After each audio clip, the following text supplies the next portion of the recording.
Welcome to this week's virtual Drasha. This week we have the incredible privilege to read Parshas Chukas.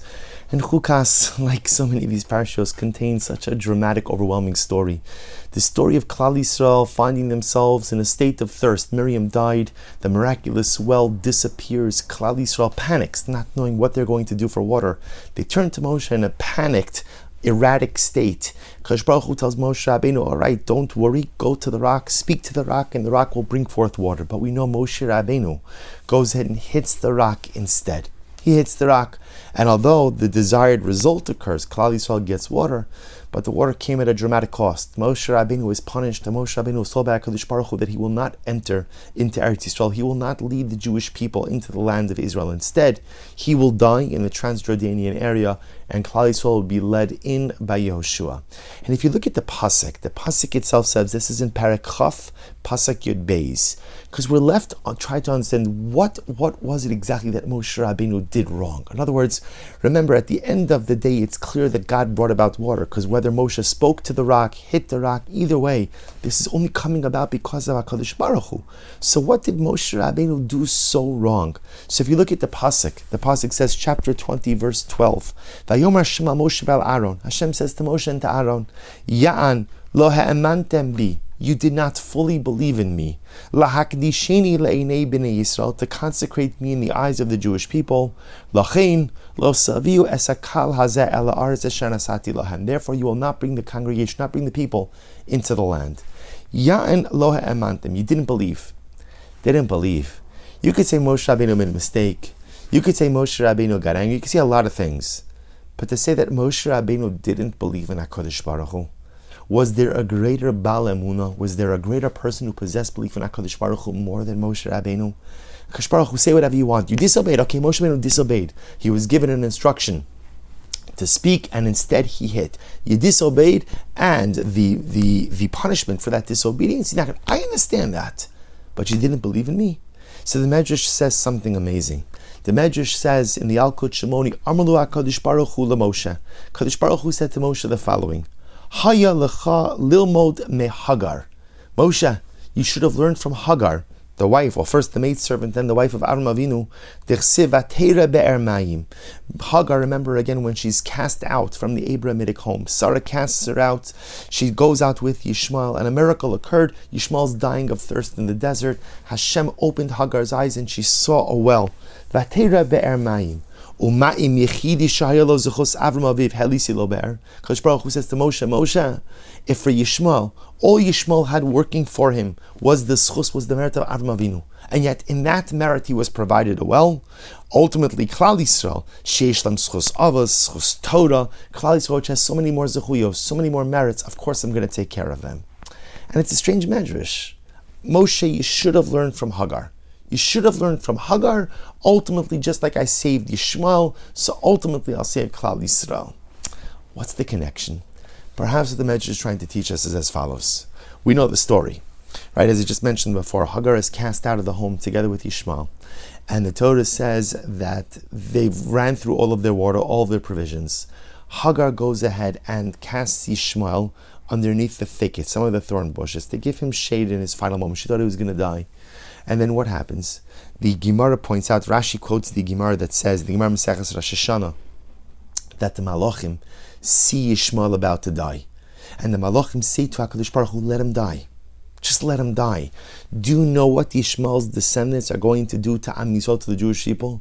Do you know how much pain, how much difficulty, how much bloodshed, how much violence Yishmael's children are going to visit upon the children of Klal Yisrael? Truth is upon the world. Just let him die. Let Yishmael die and prevent the nightmare from ever occurring. And the Ribono Shel Olam says something amazing. The pasuk says, "Vayishma kishama Elokim al kol hanar ba'asher hu sham."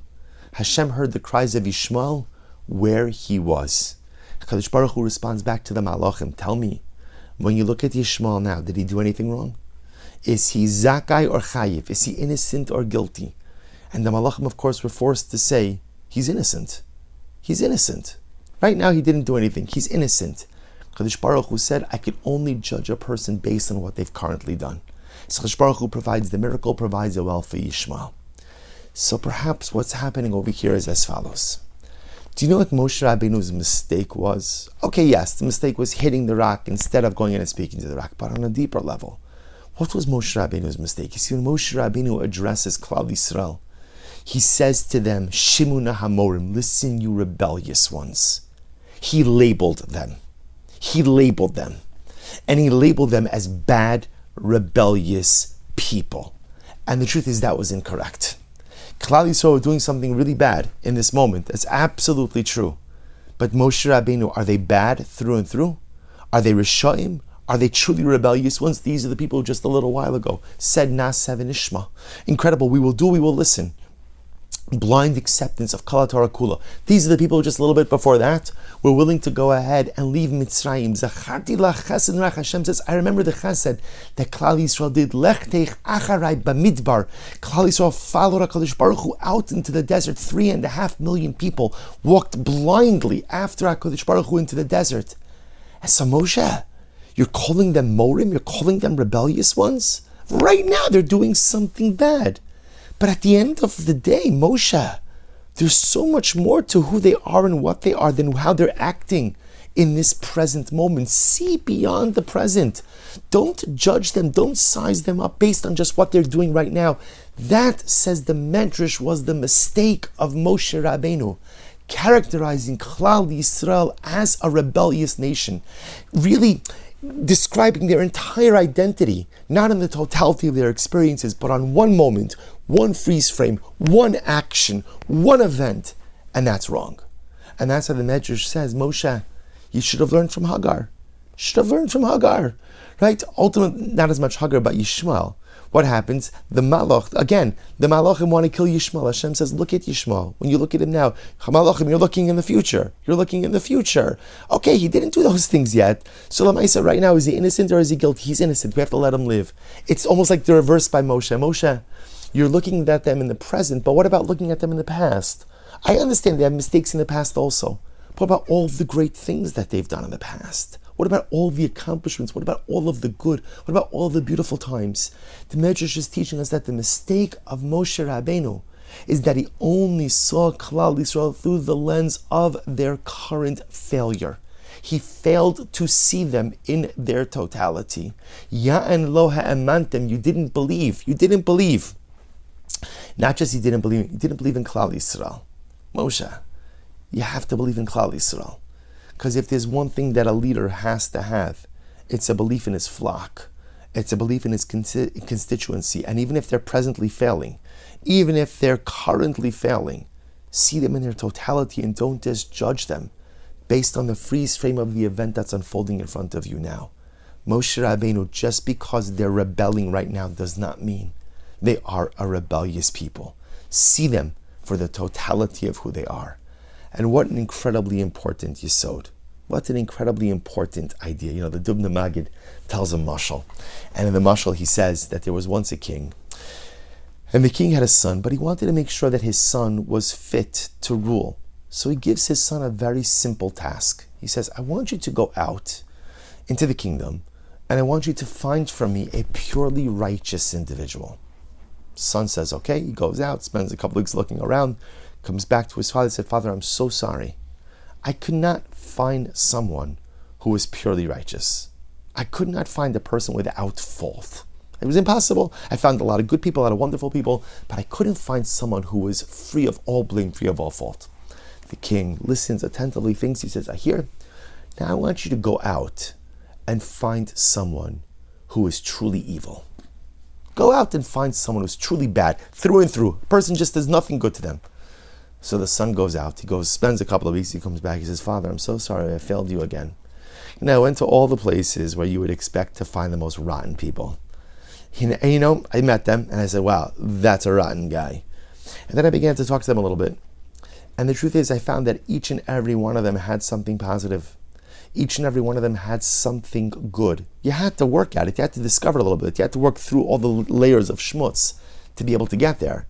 But they had something good, they had something beautiful, they had something redeeming. The king looks at his son and says, now my dear son, you are fit to be king.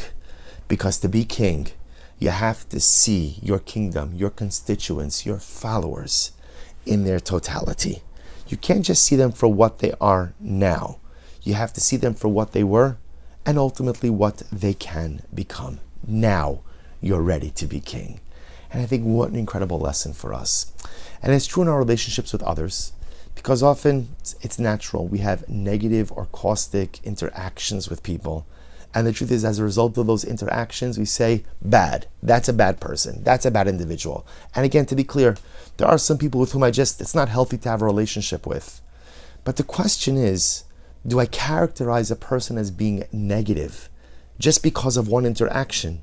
And do I fail to see the totality of who and what they are? Rabbi Dr. Abraham Twersky, Zecher Tzadik Livracha, said that when a child misbehaves, a parent should never say, you're a bad child. Because that's not true. There's no child who's bad. You can say to a child, you've done something that is bad. The action is bad, but the person is not. How many times does it happen in our interactions? Something negative happens, you're a bad person. Something negative happens, I judge you in your totality. Instead of saying, this is a freeze frame. This is one event that occurred, but it does not represent the totality of who and what you are. How many times does it happen with ourselves, that we look at ourselves and all we see are our faults and our shortcomings? What about all the good? What about all the beauty? You have to see yourself in the entire continuum, the entire spectrum. Yeah, there's a lot of stuff that's broken, and I have a lot of stuff that has to be fixed, but you know what? I also have good. I also have positive. I also have redeeming things about myself. And to have a healthy sense of self, I have to be able to see myself in totality. And what about life? What about life? You know, sometimes something bad happens in life, and I allow that bad thing to color the entirety of my existence instead of realizing it's one bad thing. It's one difficult chapter. But the rest of life is beautiful. There are so many positive brachas, even when not everything is going well. This was the mistake of Moshe Rabbeinu. The Heilige Moshe Rabbeinu made one mistake, but a mistake that teaches us so much. We learn from Moshe, from his positives, and also from this particular mistake. Moshe looked at Klal Yisrael with tunnel vision. He saw them, you're rebellious. He judged them in their totality by where they were right now. We learn from Moshe Rabbeinu to avoid that. To avoid that in our relationship with others, to avoid that in our relationship with ourselves, and to avoid that ultimately in our relationship in terms of how we relate to our life circumstances. The greatness of Moshe Rabbeinu, the missteps of Moshe Rabbeinu, teach us how to be successful people in this world. Wishing everyone a good Erev Shabbos and a beautiful Shabbos Kodesh.